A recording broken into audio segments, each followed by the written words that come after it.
अभी तक की तमाम छोटी बड़ी खबरों के साथ मैं हूं रूपा गुप्ता। जिले के शहरी क्षेत्र में चल रहे दूसरे चरण के स्वास्थ्य सुरक्षा सप्ताह की सफलता को लेकर पुलिस द्वारा देर रात सघन चेकिंग अभियान चलाया गया। इस दौरान बेवजह घूम रहे लोगों को कड़ी चेतावनी दी गई। दूसरे चरण के स्वास्थ्य सुरक्षा सप्ताह की सफलता को लेकर पुलिस प्रशासन कोई कसर नहीं छोड़ रही है। दिन ही नहीं, अब रात में भी चेकिंग अभियान तेज कर दिया गया है। यातायात इंस्पेक्टर प्रेम रंजन उरांव के नेतृत्व में देर रात तक जांच अभियान चलाया गया। इस दौरान बेवजह सड़कों पर घूमने वालों को कड़ी चेतावनी दी गई। मौके पर श्री उरांव ने कहा कि जरूरी काम रहने पर ही लोग अपने घरों से बाहर निकले। स्वास्थ्य सुरक्षा सप्ताह होने के कारण सड़कों पर वीरानी छाई रहती है। ऐसे समय में असामाजिक तत्वों के लोग भी बाहर घूम रहे हैं, उससे भी बचने की जरूरत है। उन्होंने लोगों से घरों के अंदर ही रहने की अपील की है। उन्होंने कहा कि सूझबूझ और सावधानी से ही कोरोना से जंग जीता जा सकता है। तेजी से बढ़ते संक्रमण का सबसे बड़ा कारण लापरवाही और असावधानी ही है।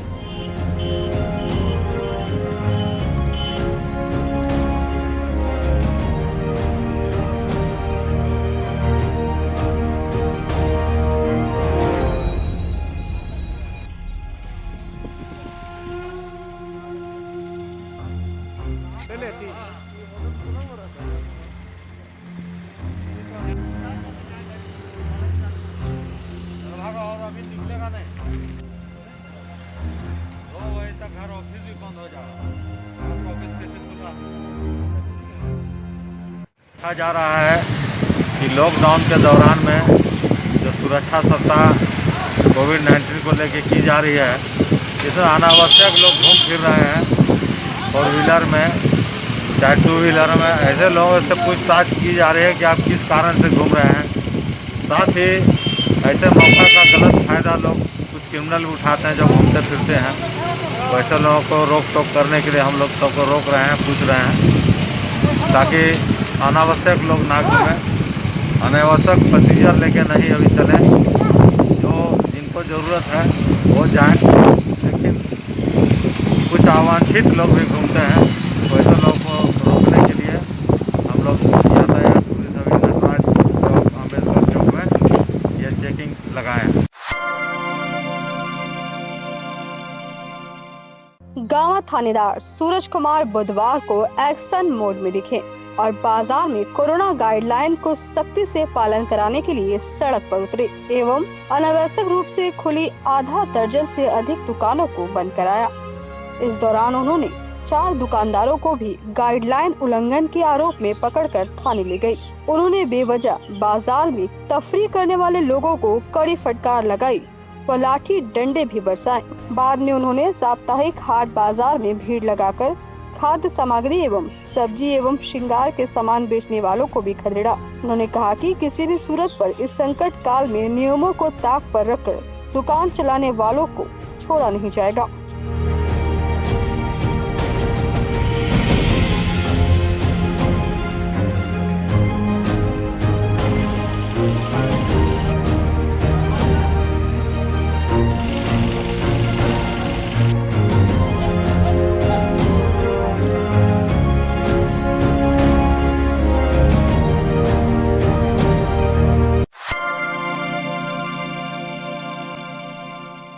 गांवा थाना परिसर में बुधवार को आगामी ईद को लेकर शांति समिति की बैठक की गई।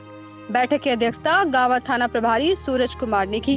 बैठक में ईद त्योहार को सादगी और शांतिपूर्ण माहौल में मनाने को लेकर विस्तार से चर्चा की गई। इस दौरान थाना प्रभारी सूरज कुमार ने बैठक में उपस्थित जनप्रतिनिधियों और प्रबुद्ध व आम लोगों से कहा कि कोविड प्रोटोकॉल का पालन करते हुए सभी लोग अपने अपने घरों में ईद की नमाज अदा करें। कहा कि पूरे राज्य में कोरोना संक्रमण को लेकर मिनी लॉकडाउन के साथ धारा 144 लगा हुआ है, जिसका विशेष ख्याल रखते हुए ईद का त्योहार मनाना है। मौके पर उपस्थित जनप्रतिनिधियों ने कहा कि राज्य सरकार द्वारा जारी गाइडलाइन का पालन करते हुए सादगी के साथ ईद का त्योहार मनाएंगे। मौके पर जिला परिषद सदस्य इमरान अंसारी, सांसद प्रतिनिधि भगवान दास बर्नवाल, मालडा प्रधान प्रतिनिधि दिनेश पांडे, नगवा प्रधान प्रतिनिधि मोहम्मद मेराज, गदर प्रधान ब्रह्मदेव शर्मा, वहाब खान, मरगूब आलम, बीपीओ निकेश कुमार सहित कई लोग मौजूद थे। गाँव थाना में ईद पर्व मनाने हेतु एक शांति समिति की बैठक किया गया, जिसमें गाँव प्रखंड के लगभग सभी प्रतिनिधि मौजूद हुए, सभी तरह के लोग आए और सब यही आग्रह किया गया कि कोरोना के जो गाइडलाइंस है उसके अनुसार ही ईद का पर्व मनाएं, घर से ईद का नमाज अदा करें और घर पे जाके मनाएं, मस्जिद आने की कोई ज़रूरत नहीं। इससे सब लोगों को समझाया भी गया है और सब लोग कहें कि सब यही काम करेंगे। आज गाँव थाना परिसर में थाना प्रभारी द्वारा ईद को लेकर शांति समिति की बैठक बुलाई गई, जिसमें हम लोग प्रखंड के सभी जनप्रतिनिधि समाजसेवी लोग उपस्थित हुए। साथ ही हम लोग ये भी पहले से एक गाइडलाइन जारी किए हुए अपने समाज में कि कोरोना महामारी के बढ़ते प्रकोप को देखते हुए हम लोग मस्जिद में नमाज नहीं अदा करेंगे, अपने अपने घर में नमाज अदा करेंगे। और साथ ही मैं सभी लोगों से को ये संदेश भी देना चाह रहा हूँ इस बैठक के माध्यम से कि कोरोना का वैक्सीन लेना हर आदमी को ज़रूरी है और वैक्सीन लें, सोशल डिस्टेंस का पालन करें, मास्क का प्रयोग करें, क्योंकि पूरे देश के को ईद है और ईद को के संदर्भ में कोविड-19 के ध्यान में रखते हुए आज बैठक थाना प्रभारी के द्वारा रखा गया। बुद्धिजीवी लोग, सारे लोग बुद्धिजीवी और जनप्रतिनिधि लोग थाना में आज उपस्थित हुए और यह लोगों ने आश्वासन दिया है कि कोविड-19 का नियम का पालन करते हुए आने वाला जो ईद त्यौहार है उसको मनाया जाएगा। कम से कम तादाद में मस्जिद जाएंगे और लोग अपने अपने घर पर ही नमाज अदा करेंगे। ये आज के बैठक में लोगों का थाना प्रभारी का द्वारा जो गाइडलाइन है उसके तहत जानकारी हुआ और उसी जानकारी के तहत अगले साल भी हम लोग ईद मनाए थे, उसी तरह से इस साल भी हम लोग मनाने का प्रयास करेंगे। नगर निगम क्षेत्र के वार्ड नंबर 17 के मगतपुर सब्जी मार्केट में गंदगी का अंबार है। मार्केट के चारों ओर कूड़ा कचरा फैला हुआ है, जिससे बदबू फैल रही है। जहां एक और लोग गंदगी से परेशान हैं, वहीं दूसरी ओर पानी का पाइपलाइन कई दिनों से लीकेज है, जिस वजह से हजारों लीटर पानी यूं ही बर्बाद हो रहा है। सड़क पर पानी बहने के कारण आने जाने वाले लोगों को काफी दिक्कतों का सामना भी करना पड़ रहा है। इस संबंध में स्थानीय युवकों ने बताया कि पूरा शहर कोरोना संक्रमण से त्रस्त है। वहीं नगर निगम व वार्ड पार्षद के उदासीन रवैये के कारण यहां गंदगी का अंबार लगा हुआ है। उन्होंने नगर निगम से कूड़ा कचरा साफ कराने की मांग की है।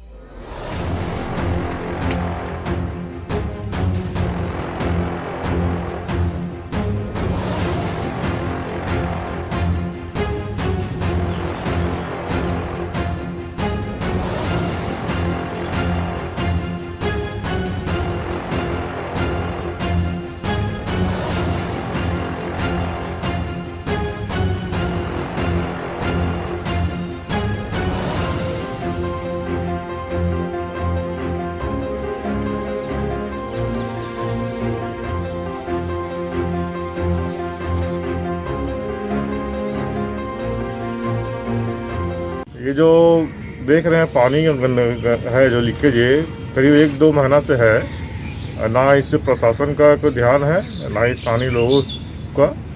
और ये गंदगी जो है जो ये भरा हुआ है, क्या बोलते हैं, सप्लाई पानी का, उसका पाइप फटा हुआ है। यहाँ जो देख रहे हैं कूड़ा, कहीं कूड़ा उठता है मार्केट में, ना ये चापाकल है, ये चापाकल भी ख़राब है। और ये जो बना था बोरिंग का जो पाइप वगैरह सारा जो है टूट रखा हुआ है। इसको प्रशासन से हम लोग बोलेंगे कि इसको गंदगी को सफाई किया जाए। ये स्ट्रीट लाइट यहाँ ख़राब है, स्ट्रीट लाइट भी नहीं बनता है कभी, मतलब इस वार्ड में कभी किसी तरह का कोई ध्यान नहीं दिया जाता। गांवा थाना क्षेत्र के सीरी गांव में मंगलवार की देर रात एक घर में अचानक आग लगने से हजारों रुपए की संपत्ति का नुकसान हो गया। हो हल्ला कर ग्रामीणों के सहयोग से आग पर काबू पाया गया। इस बाबत सीरी निवासी सुधीर प्रसाद यादव ने बताया कि मंगलवार की रात घर के सभी सदस्य सोए हुए थे, तभी घर में अचानक आग लग गई। आग कैसे लगी इसका कोई ठोस वजह नहीं पता चल पाया है। साथ ही उन्होंने बताया कि घर का जमीन विवादित है और केस भी चल रहा है। मेरा नाम सुधीर प्रसाद यादव है। मेरा पिता श्री कामेश्वर महतो, मेरा घर सीरी है। आज रात 11 तारीख रात 10 बजे जो मेरा घर में आग लगा है। हम सारे परिवार घर पर सो रहे थे। आग कैसे लगा हम लोग को नहीं मालूम, बट हम सारे परिवार अपना खाना पीना खा के और सो रहे थे। बट ये ज़मीन थोड़ा विवादित भी है, ज़मीन हमारा जो है विवादित भी है, जो कि हम लोग का केस चल रहा है और उसमें हम लोग का मामला भी चल रहा है। आग लगने से 1.5-2 लाख का नुकसान है सर, 2 लाख का नुकसान है। घर में हमारा सारा अनाज जल गया है, आलू प्याज जो भी था हमारे घर में खाने पीने की चीज़ कुछ भी नहीं बचा है।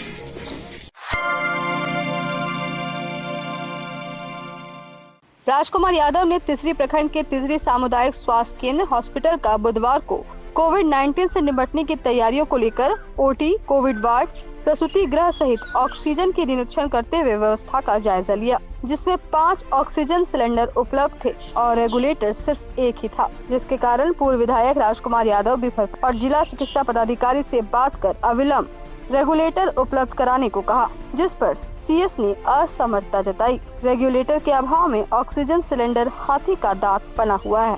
श्री यादव ने चिकित्सा प्रभारी को 5 रेगुलेटर अविलंब खरीदने का निर्देश दिया। उन्होंने कहा कि जो भी लागत आएगा उसका भुगतान पूर्व विधायक राजकुमार यादव करेंगे। साथ ही उन्होंने सीएससी अग्रवाला उच्च विद्यालय को कोविड सेंटर बनाने का भी प्रस्ताव दिया। उन्होंने अपने कार्यकर्ताओं से अपील करते हुए कहा कि सभी मदद करें और मानवता का परिचय दे। वहीं उन्होंने ढिबरा संघ से भी इस मुश्किल की घड़ी में आगे आने का आह्वान किया। उन्होंने लोगों से घरों में रहने की अपील की।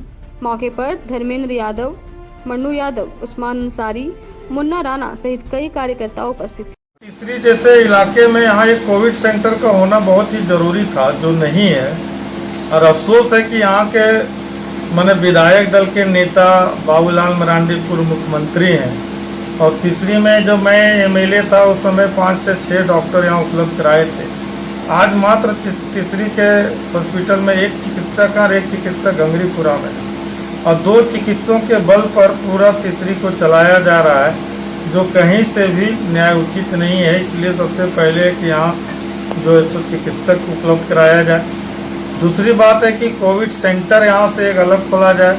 हमने सिविल सर्जन से बात की है तो उन्होंने कहा कि जगह नहीं। हमने जो है सो अग्रवाला हाई स्कूल का प्रस्ताव दिया, तब फिर उन्होंने कहा कि सर सही है, लेकिन हमारे पास में संसाधन नहीं, हैंड्स नहीं है, इसलिए हम तीसरी के ही हॉस्पिटल में जो है सो इसको कोविड सेंटर खोले हुए हैं, जो एक ही रूम में छोटा सा 4 बेड का था, 4 ऑक्सीजन था, लेकिन उसको जो रेगुलेटर नहीं था तो ये हाथी के दांत बन के रह गया था। इसलिए मैंने घोषणा किया है कि मैं अपने पैसे से खरीद कर 5 रेगुलेटर मैं कल दूंगा, और ताकि यहाँ के लोगों का जिंदगी खतरे में नहीं पड़े और उचित इलाज हो सके।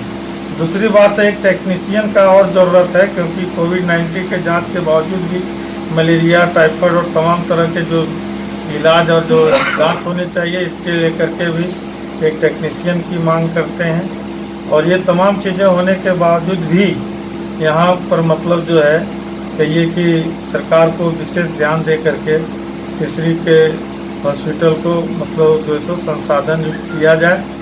और हमने अभी सिविल सर्जन से भी बात की है तो उन्होंने आश्वासन दिया है। गांवा सामुदायिक स्वास्थ्य केंद्र में ऑक्सीजन बेड पर देर रात एक वृद्ध महिला की मौत हो गई। बताया जाता है कि खोटमनाई निवासी लीलावती देवी, जिसकी उम्र 68 वर्ष थी, बीते कुछ दिनों से उनकी तबीयत खराब थी।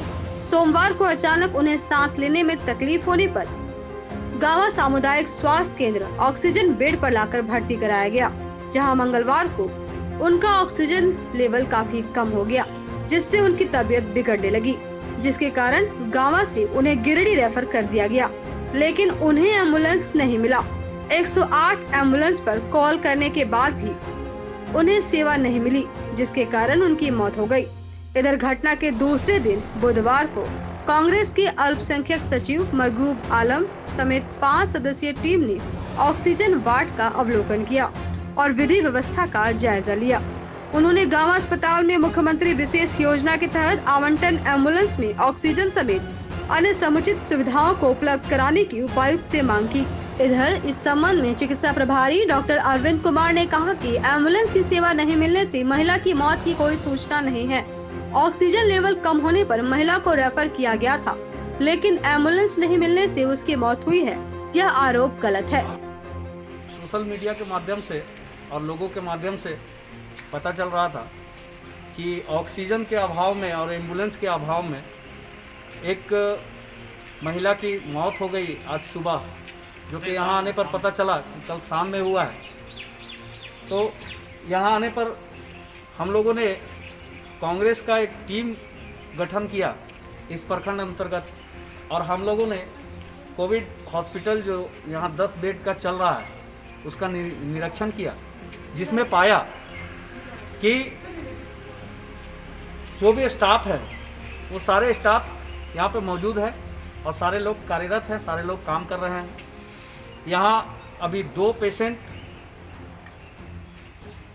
जो है ऑक्सीजन की कमी की वजह से एडमिट है, जिनका कोरोना टेस्ट अभी हुआ है लेकिन रिपोर्ट नहीं आया है। लेकिन एम्बुलेंस जो है का अभाव है।